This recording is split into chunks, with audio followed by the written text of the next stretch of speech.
I'm Emily, a 35-year-old full-time homemaker. Just a few days ago, I welcomed into the world my twin siblings, John and Sarah. It was a 2-day journey from the first contractions to their arrival, and by the time they were in my arms, my exhaustion was replaced with overwhelming joy at their healthy cries. Originally, the plan was for us to head home with the babies, but a month prior to their birth, my mother underwent surgery and was still recovering. My parents were eagerly anticipating our return, with my mom insisting that despite her recovery, she wanted us to come home with the babies. However, we decided it was best to prioritize her health and support her from a distance, working together with my husband to navigate this new chapter. But instead of the anticipated joy of caring for our newborns, an unexpected challenge emerged. What follows is the story of the intense harassment I faced during that time. On the third morning after bringing my newborn twins home, the apartment's intercom blared unexpectedly. I wondered who could be visiting so early. Peering through the peephole, I saw my mother-in-law standing outside. I was surprised and puzzled by her sudden arrival, but I quickly unlocked the door, and she pushed it open with force. Her abrupt entry startled the babies awake. John was the first to stir, and then Sarah followed, both crying out in response to the commotion. Having already dealt with a restless night of soothing them, I was dismayed to see their brief peace disturbed. My mother-in-law had come over by taxi, and I felt unable to send her away. Instead, I made my way to the kitchen to prepare some tea and snacks for her. "Oh my, what a disaster," my mother-in-law exclaimed as she took in the apartment. "I can't believe my son is living in these conditions. Emily, you haven't been neglecting your chores just because you had a baby, have you?" She went around checking for dust, dragging her finger along the windowsills like an overly critical character in a TV drama. "I'm sorry, but they cried so much last night that I barely got any sleep. I'll tidy up once they settle down," I responded, trying to soothe the crying twins. My mother-in-law brushed my hand aside, scooped up the babies, and said, "I'll handle the twins." Sleepless nights are no excuse. If you want to be a good wife, get started on your housework right away. Despite my exhaustion, she insisted I begin the housework immediately. I tried explaining the situation, but my mother-in-law was solely focused on the twins and disregarded my fatigue. Reluctantly, I prepared some formula to hand to her, but she immediately chastised me. "Formula? Any mother would breastfeed. What kind of uncaring parent are you?" Her words struck a nerve, hitting on my deepest insecurity.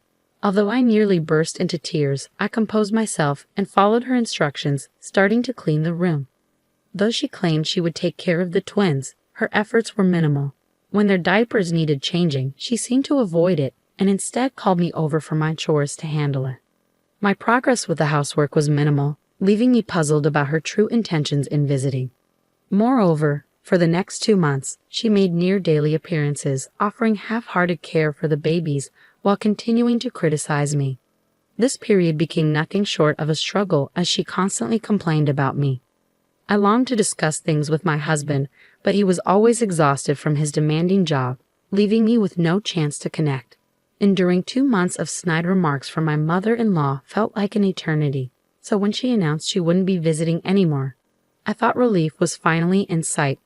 However, her next demand caught me off guard. She extended her hand, expecting payment for 2 months' worth of transportation and childcare assistance. I couldn't believe it. Was she serious? I couldn't hold back my frustration.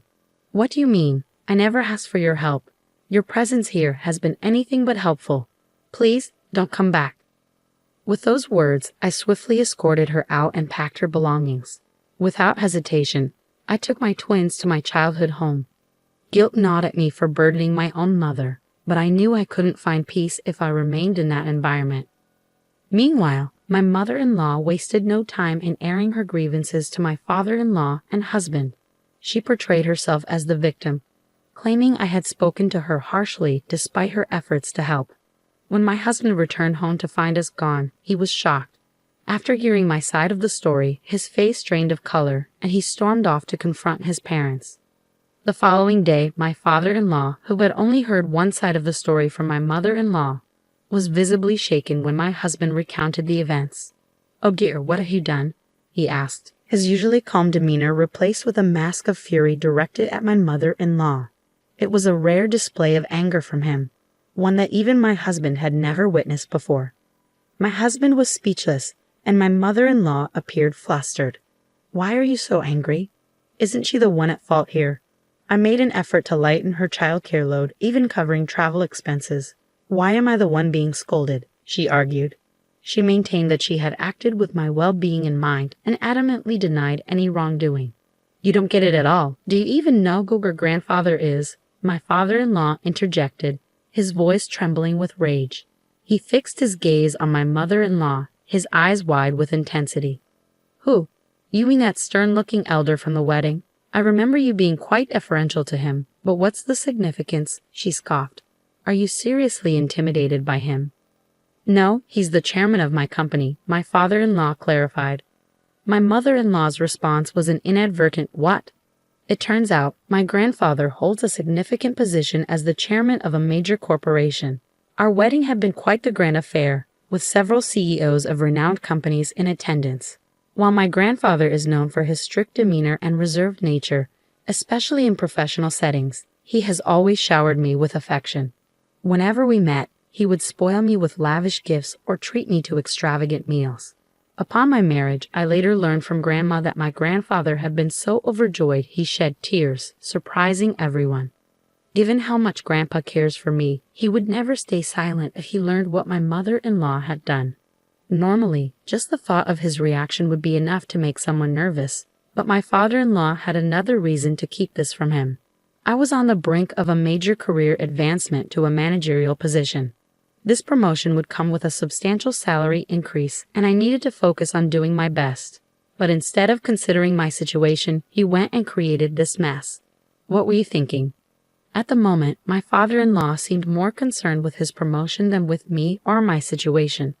My husband, aware of his father's priorities, was visibly disappointed that his own father appeared to care more about his career than about the twins and me. He said, "I've had enough. I'm deeply disappointed in my dad's self-centeredness and shocked at my mom for mistreating my wife. Please keep out of our lives." Upon hearing her son's rejection, my mother-in-law lunged at him with surprising intensity. "Don't be ridiculous. You're the family's heir. I won't let you walk away from your responsibilities here. I'm going to go talk to Emily and set her straight. She is our daughter-in-law, and she needs to manage the household properly." Upon hearing this, my father-in-law turned to his wife and said, "You aren't seriously thinking about barging into Emily's parents' house, are you? Don't be reckless. It will jeopardize my chances of a promotion. Stay out of it." Hearing his father's words, my husband quietly left his family home. He walked to my parents' house, recounted the events, and apologized for his family's behavior. His expression was one of sadness rather than anger. "I can't believe my parents would behave this way. I'm so sorry." In response to my husband's apology, my parents remained silent. Instead, they simply invited him to join us for dinner since he was there. "Why don't you stay the night, James? Our house is close to your apartment, so you can easily bring a change of clothes." Initially, my husband hesitated at my parents' generosity, but he longed for some quality time with the twins and decided to stay. It had been a while since we could unwind as a family. Watching my husband cuddle our crying twins was a heartwarming sight. When it was time to sleep, my husband and I lay with the twins nestled between us. I wished these peaceful moments could last forever, but I knew my mother-in-law wouldn't remain quiet for long. Deep down, I feared her unexpected arrival, though none of us anticipated just how soon she would reappear. The following day, while my parents were at work, the doorbell at their house rang persistently. I had a sinking feeling about it. Checking the intercom, I was alarmed to see my mother-in-law standing outside, unannounced. "Open up. I know you're in there. Give me back my grandchildren." She continued to bang on the door, repeating her demands. My mother-in-law kept pressing the intercom and pounding on the door, causing the twins to cry so much I felt like I was on the verge of losing it. Then, someone else opened the front door. "Finally, you opened the door. Now, hand over the twins. Wait, who are you?" To her surprise, it wasn't me who answered the door but my grandfather. "How dare you bang on someone's door like that? That's incredibly rude." Whether or not my grandfather was actually upset, he spoke to my mother-in-law with a stern and commanding tone. My mother-in-law looked utterly taken aback, unable to respond to his authoritative presence. Hold on a second. Are you the chairman my husband has talked about? My mother-in-law's voice trembled as she asked my grandfather.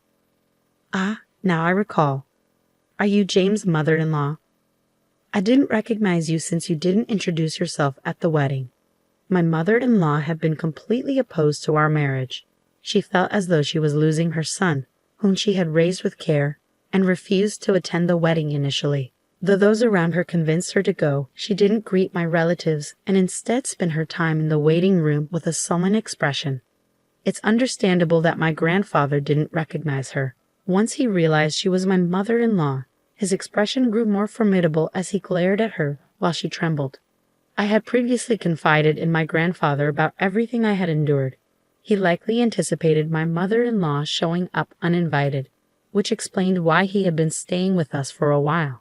In truth, he wanted to spend time with his great-grandchildren, but he hadn't anticipated her arriving so soon.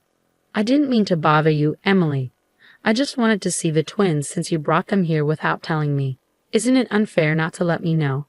She insisted that her visit was simply to see the twins, not to trouble me.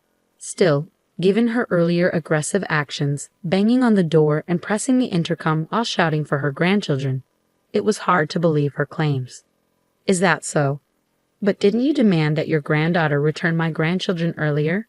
Since when did they become your possessions? My mother-in-law couldn't let those words slide and argued back. What are you saying? Those children are part of our family, especially John, who is the heir. They are rightfully our grandchildren, not yours. Indeed, her affection for the twins stemmed from their status as heirs. While she loved Sarah as well, John, as the heir, held a special place in her heart. I understand your fondness for the twins, but is it fair to disregard their mother, who is exhausted after giving birth?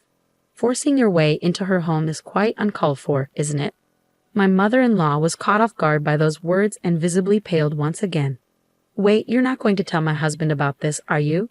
He specifically told me not to come here. I can't let him find out. Despite my father-in-law's strong advice against coming here, my mother-in-law chose to ignore him and came anyway. If her husband discovered her actions, divorce could be on the table. Although she pleaded with my grandfather to keep her visit a secret, there was no way he would agree. He replied to the anxious mother-in-law, "What are you saying? There's no reason to hide the truth, especially if there's guilt involved. I'll inform your husband of your visit. In the future, make sure to schedule an appointment before you come."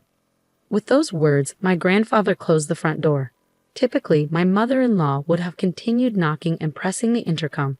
But with my grandfather, the chairman present, she seemed to take a quieter exit this time. Though she kept silent about her unannounced visit to my family's home, my grandfather later called her husband to his office to explain the situation.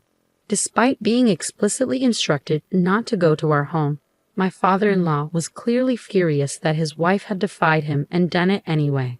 I deeply apologize for my wife's thoughtless actions. I assure you, I'll ensure she never repeats such behavior. He sincerely apologized to my grandfather.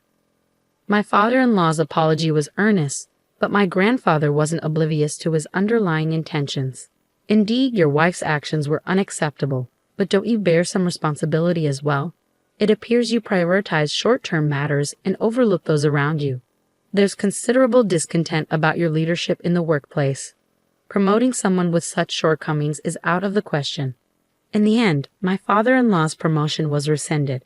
Blaming his wife for the missed opportunity, he went home, delivered a harsh lecture, and slammed finalized divorce papers onto the table before packing his bags and leaving. Until then, my mother-in-law had relied solely on my father-in-law's income, so his departure meant she faced an uncertain financial future. She attempted to persuade him to stay, but it was too late. The damage was done, and their relationship was beyond repair. All of this transpired because of that woman. She should never have married my dear James. I can't forgive her. I'll never forgive her. Having lost everything, my mother-in-law flew into a rage and stormed over to my parents' home. She pounded on the door and screamed at the top of her lungs, "I've lost everything because of you. If only you weren't here. Give me back my grandchildren. Give me back James." It was well past 9 p.m. when she began banging on the door and shouting. This kind of behavior at that hour was completely unreasonable, and my husband finally decided to call the police. My mother-in-law was escorted away to the police station in a squad car. Despite everything, my husband apologized profusely to my parents and grandfather for the disturbance, though they all knew he wasn't to blame. The sense of relief that washed over me as peace finally returned to our home was uplifting. Hopefully, this marks the end of any further disruptions, and we can now enjoy a quiet, peaceful life. While it was unfortunate that things had reached this point, I felt a sense of relief knowing we could now concentrate on raising our children without any more disruptions.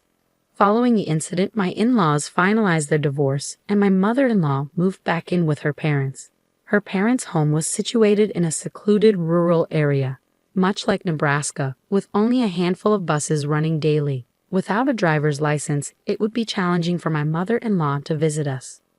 My mother-in-law, who had once been so determined to have the grandchildren to herself, struggled to adjust to life without seeing them. She repeatedly pleaded with my husband for the chance to see the children and reconcile with me, but he couldn't forgive her self-centered behavior and blocked her calls. Cut off from both her son and her grandchildren, my mother-in-law became distant and disheartened. It seems her own parents did not offer her much sympathy. Having lost everything, my mother-in-law secluded herself in her room, shedding tears of regret daily.